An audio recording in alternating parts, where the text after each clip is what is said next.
Earlier this year, while doom-scrolling Twitter, I came across a post from YouTuber LambHoot showing off a clip from his essay on Metal Gear Survive.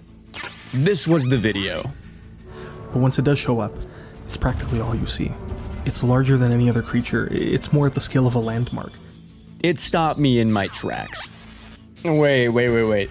You're telling me this game has more creatures? I thought this was a game about zombies. Naturally, I started Googling, and yeah, sure enough, not only did Metal Gear Survive have different enemies, but the creatures were designed by the legendary artist from Team Silent, Masahiro Ito. Immediately the gears start turning and I find myself scrolling the game's Metacritic scores to remind myself this was a highly divisive title. To my surprise, they weren't as outright bad as I remembered. So, of course, as any good primary researcher would do, I bought the game and started playing to find out if, after all this time, were we actually wrong about Metal Gear Survive? And don't worry, I'll tell you right now, I think the answer is yeah, we were wrong. It is way worse than what reviews were saying at the time. Strap in because we're taking a deep dive into the most controversial Metal Gear title ever made. And more importantly, to try and flesh out what reviews of a 7-year-old game teach us about reviews in 2025. Kept you waiting, huh? It's time for another save room. I can't do that David Hayter impression. I'm sorry. Cue the title card.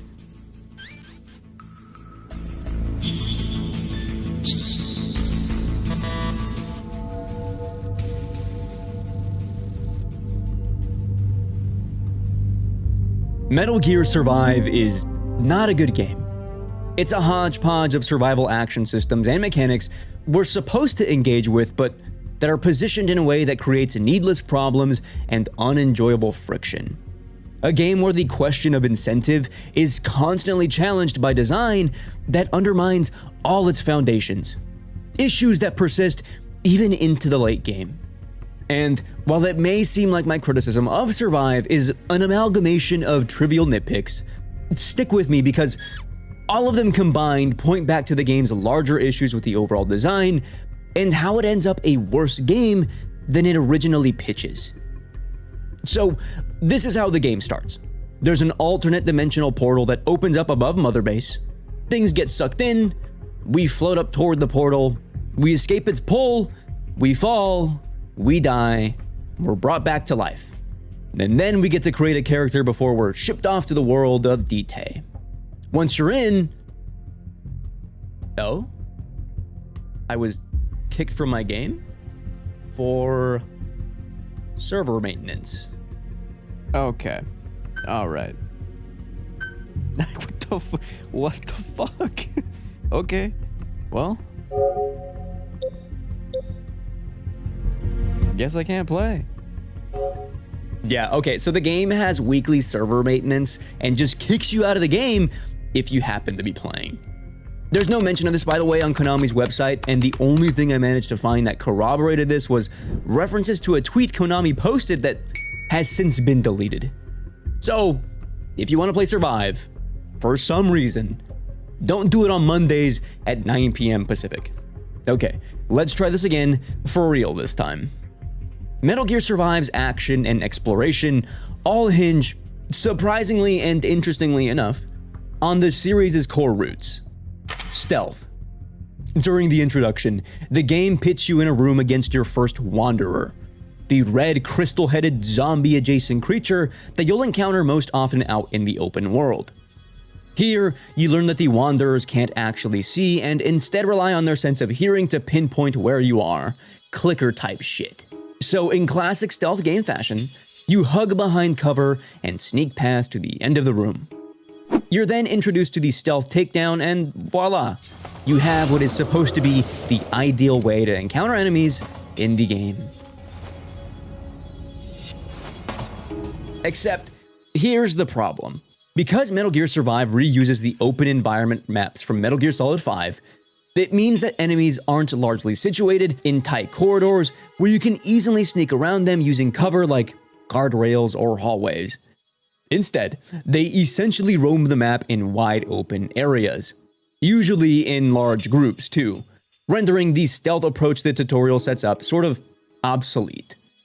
There are, of course, exceptions to this, like the one-off missions that have you explore the interiors of derelict bases or areas with lots of cover like rows of shipping containers, but for the bulk of the game, this is the experience you'll encounter. Large groups of enemies walking around the sporadic rock or tree. So, okay, what the game wants me to do here is to utilize crouching or going prone because it'll make little to no noise. Except now there's a new problem. Moving around while crouched or prone consumes your stamina bar at a moderate pace, especially out in the dust, which we'll get to later. And because Survive operates on a similar hunger and thirst system found in other survival games that here decreases at an alarmingly fast rate, it means that most of the time you're moving around with a stamina bar that is rarely at or near the full amount. Take a look at this clip of me running around what is somewhere around the midpoint of the game. Even with a couple of skill points used to upgrade my stamina, I still only get a couple of seconds before my character is almost out of gas. Pay attention to your stamina. You should rest before you're out of gas. And I say almost because once your bar drops below about a third, your character starts to exasperate and limp. And like, okay, obviously the game wants you to use actions that require stamina more sparingly, sure. But when much of the points of interest around the game are so spread out, it isn't super unreasonable to think I'm going to sprint for a bit to make my 500+ meter trek a little less arduous. But I'm getting ahead of myself here. So again, we go back to this question of incentive, what the game wants me to do. Because stamina drops so fast when trying to sneak around enemies or approach quietly for a stealth kill, it meant that much of the early game incentivized me to just avoid them altogether. Which meant that for a good chunk of the opening hours, I just wasn't fully engaging with the core gameplay loop. Not because I didn't want to, but because the game systems didn't incentivize me to. Which, for a game billed as a survival action-adventure, that's just not what you want your players to do. This is where a point of tension emerges. In Metal Gear Survive, the main resource the game operates on is Kuban, a red crystal energy you find while exploring. And Kuban is needed to craft both weapons and ammo. And while you do get Kuban for completing missions, or can scavenge it when destroying crystal plants, the main way to farm the resource is by killing enemies. Clearly then, the game's rebuttal to the question of incentive is, well, you have to fight if you want to craft more and better gear. Which fair, for sure, makes sense. This is how you force players to engage with the core systems. Except, there's another problem. Because so much of the early game incentivizes avoiding combat, it means you're less well-equipped with weapons and ammo once the game's missions start throwing more enemies at you. Like here, where you have to defend a wormhole activation for several minutes. Obviously, the answer is that we have to spend more time grinding out in the open world in order to better prepare for a quest like this. But when the game's resource system incentivizes action, where the map design and movement system have incentivized avoiding confrontation, it makes for friction in the gameplay where going out to fight wanderers feels wrong. Like the devs have oversteered into wanting you to feel overwhelmed to the point where it's less fun and more of a brutal grind. So, despite it all though, you go out, alert the enemies, and try to fight them for resources as best you can anyway. Oh, and this is where you realize stealth doesn't even matter. Like, not even in the slightest. You can just walk around the wanderers and get a backstab at any point. And because they don't necessarily even run at you, just flail their arms toward your direction, it's incredibly easy to corral a few and walk circles around them while you pick them off one at a time. So yeah, I guess I'm finally engaging with the game's incentive of Kuban farming, except none of it feels satisfying. Certainly not as exhilarating as the combat in Phantom Pain, which in a way even broke from the traditional stealth-centered approach of previous Metal Gear Solid games. All this to say, this loop wasn't fun. Grating, actually. But at least we can return to base and use our newly farmed Kuban to craft more gear. Except, no, because Kuban is a resource for everything. And I mean everything. Crafting weapons and ammo? Kuban. Crafting gear and supplies? Kuban. Cooking food? That's Kuban too. Upgrading your player? Yep. More Kuban. Building defenses? Kuban. So again, like many of the game's design choices, this creates another problem. Because you're not crafting everything you can at once, because you're also spending Kuban on defenses and upgrades, it means you're put into positions that are increasingly overwhelming, especially for the early to mid game. It's on purpose, of course, but it accidentally creates a problem where there shouldn't be one. I can't explore the open world because I don't have the sufficient resources to launch a successful venture where I can loot material and bring back to base in order to better prepare for main quests. And I mean that almost literally, because exploring the world means venturing into the dust. Oh man, I still haven't gotten to the dust yet, have I? Okay, here we go. The dust is an inhospitable area of the map. It's largely where the game takes place and where you can find most of the enemies and most resources and material. The catch is that it requires an oxygen tank in order to explore, one that drains at a rate faster than even your hunger and thirst meters. We're talking like game-compromisingly fast. You lose a percent of oxygen once every 5 seconds or so. And while you can refill your oxygen while exploring the dust, it uses, you guessed it, Kuban to refill your tank 20% at a time. You're nearly out of oxygen. Supply yourself with oxygen by using Kuban energy. You can supply yourself with oxygen from your iDroid. You can supply yourself with oxygen from your iDroid. With the cost to refill oxygen growing exponentially higher every time you do it.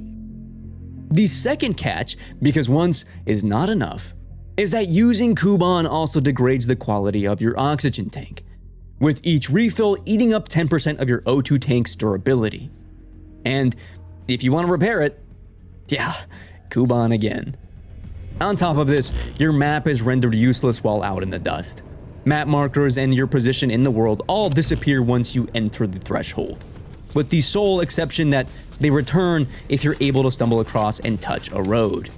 Clearly, this is intentional, and not even necessarily outward annoying on its own. In fact, it can be pretty engaging to lose yourself while hiking toward a waypoint, only to stop and reorient yourself using your game's diegetic compass. Like, that on its own is pretty good. But again, like most other design choices in the game, here's the problem. Altogether, these systems are just too unforgiving. Systems of constant degradation that emphasize friction and not engagement.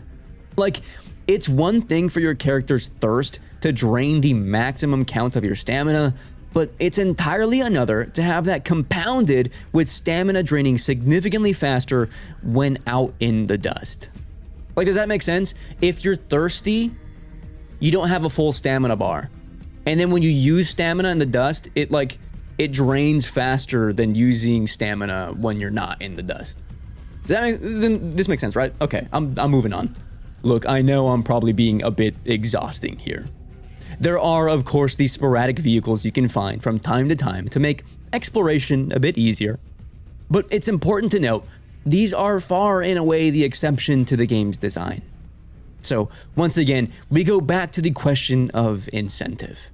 In short, creating friction through the game's design where there ought to be an engaging gameplay loop ultimately incentivizes me to explore less, to scavenge less, to fight less, to craft less. Survive hinges on this perpetual cycle of desperation that isn't so much fun as it is exhausting. Too much friction and faux player freedom instead translates to something limiting, and it makes for a poor overall experience. In all fairness, I know I'm harping way too much on a nearly decade-old game, but I really needed to try and illustrate the picture of how design choices impact experience despite their intended effect. For every system or mechanic Survive posits, there's another problem it creates that is constantly at odds with its own intention. A feedback loop of systems perpetuating needless tension that emphasize a gameplay loop where nothing I ever do feels satisfying. It's not the concept that makes it bad, of course. You can see the intention behind them. But the execution that really drags the whole experience down. So, when you stumble across what should be a sublime moment by encountering the roaring stomps of a creature so huge it goes past the draw distance of the game on both ends, it ultimately falls flat because so much of what the game tries to elicit is actually inconsequential. And that's such a bummer. Really, that's the entirety of the game, right down to the narrative. I'm gonna talk story spoilers for a second, so if you care about that sort of thing and don't want to know more about the twists the game throws at you, then just skip to this section of the video. I'll give you a couple of seconds to scrub if you need to. So, toward the end of the game, it's revealed that the dust, and the enemies in it, are actually just nanomachines that have run rampant. In fact, Dite isn't even an alternate dimension, but instead Earth, 200 years in the future from when you first get sent into the wormhole. It's an interesting concept and narrative thread worth pulling on, one that's in line with the series' legacy even. LambHoot's full video on Metal Gear Survive actually posits some interesting ideas here about how the twist in Survive actually makes it more of a Metal Gear title than we initially give it credit for. And I'd recommend watching their video if you want to pursue that idea further. But I think the overall problem for me, once again, is the execution. This massive revelation is something that's thrown at you as a major twist during the game's climax. There's no meditation on this. No long-winded codec calls about the anxieties of accidental mutually assured destruction. It's just a plot thing floating at the end of a generic and underwhelming narrative. Really, the game isn't so much concerned with meditating on these ideas as much as it's concerned with making references to previous titles. To me, that's not really Metal Gear. I mean, the game even tries to make subtle allusions and then direct references to Dante Alighieri's Divine Comedy, but is then pretty quickly abandoned, never serving an impactful purpose. And it's this sort of narrative malaise that mirrors the same problems with the game's mechanical and systemic failures. It's a good enough concept, but a bad execution. Which is what makes review scores of the game all the more baffling. It's important to remember the context surrounding Metal Gear Survive's release in order to talk about review scores. The history of Kojima and Konami is long and complicated, and honestly outside the scope of this video. But the short of it is, after the release of Metal Gear Solid 5: The Phantom Pain, Kojima was ostensibly pushed out of the company he had worked at for 30 years. I won't get into the minutiae of Konami's treatment of Kojima's team or how any of it influenced the final Metal Gear game, but it's important to note that a little less than a year of being ousted from the company, Konami announces Metal Gear Survive. And the reaction to that is, of course, it looks nothing like a Metal Gear game, but rather a cash grab. Obviously, I'm not implying that any sort of resentment against the company would reflect eventual opinions about the game. Simply, that we just had countless questions about what a Kojima-less Metal Gear game would look like. But again, this was a very public falling out, with industry figures taking very public sides. I think what happened to Hideo Kojima last year was a tragedy. And it's one of the reasons why I put off even touching the game until this year. Context matters. 7 years removed, I can now look at these then contemporary reviews and read them with more impartiality. And reading them now, it dawns on me that how we experience games and talk about them hasn't changed all that much. Let me explain. On Metacritic, the default Metal Gear Survive entry has a score of 60. Combining the PC, Xbox, and PlayStation scores gives you an average rating of 58.66 repeating, which we can round up to 59. So overall, roughly the same across all platforms. So okay, why does this matter? It's just a number after all. Well, reading some of the reviews, you wouldn't really get the impression that the overall experience reflects the final scores. In fact, even some of the more scathing articles end with a higher number than what the pros would seemingly reflect. Let me show you what I mean. Let's take a look at the IGN review for Metal Gear Survive. Oh, and just in case this needs to be said, it shouldn't, but this isn't an excuse to hate or dunk on other reviewers. We're just looking at the tension between criticism in the words versus overall score. Okay, so this is IGN's review. We're gonna do the thing we shouldn't do and go straight to the number first. A 6.5 out of 10, meaning Metal Gear Survive on the IGN scale is an okay game. Even actively ignoring some of the nuance of the pros and sticking to the pull quotes, you can already see there's tension between score and experience. Things like flat story, forgettable characters, menu-heavy micromanagement, and, I quote, Survive seems to fundamentally misunderstand the circumstances that make stealth fun, end quote. All of these point to a more negative experience that is indicative of the larger experience and not the moments of exception. The saving grace, because let's face it, games are subjective, is that the moment-to-moment gameplay eventually becomes a hypnotic experience, one that ultimately wasn't entirely a chore. So, in other words, some fun to be found in the minutia. Over at our sister site, DualShockers gives the game a 5.5, calling the game equally tedious, unsavory, and grindy before the experience can start to become fun. Likewise though, the notion that finding fun is dittoed with the introduction of fighting off waves of enemies in a multiplayer mode. Even the more negative review on GameSpot, which gives Survive a 5 out of 10, despite being the most scathing of the game's systems, still ultimately ends on the notion that, eventually, the game is less bad because you get used to the act of going through the motions. So, what's the problem here? Well, this. The notion of Stockholm Syndrome as a means of meaningful engagement of a game. Which is to say, I don't think the act of simply playing a game long enough as a means of killing time should imply that the experience is, in and of itself, not as flawed as we seem to suspect. By that lens, the notion of playing games as an effective means of killing time is no better than, say, washing the dishes or folding laundry. Which nobody wants to do. I think this kind of dissonance is hurting us, even today. Sure, games can and should be fun, and it's okay for the thesis of a game to hinge on just that sometimes, but it also can't influence meaningful criticism of the overall experience.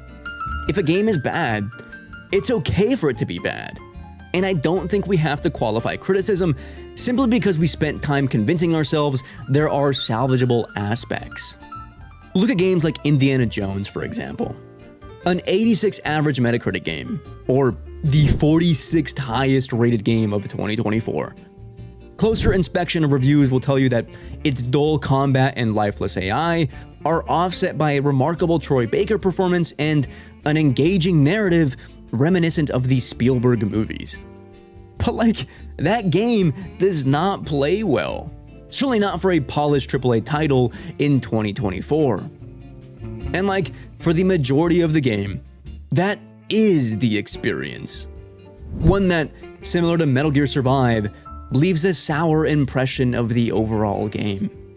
Obviously, this kind of comparison isn't totally analogous. And games, like any art form, are highly subjective.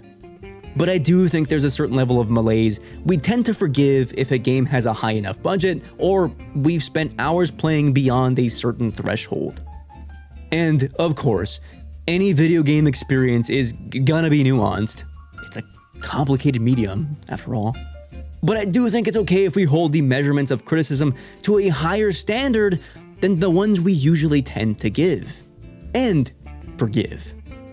All this to say, Metal Gear Survive was fucking rough, dude. But at least I got to go out and capture my own Black Phillip.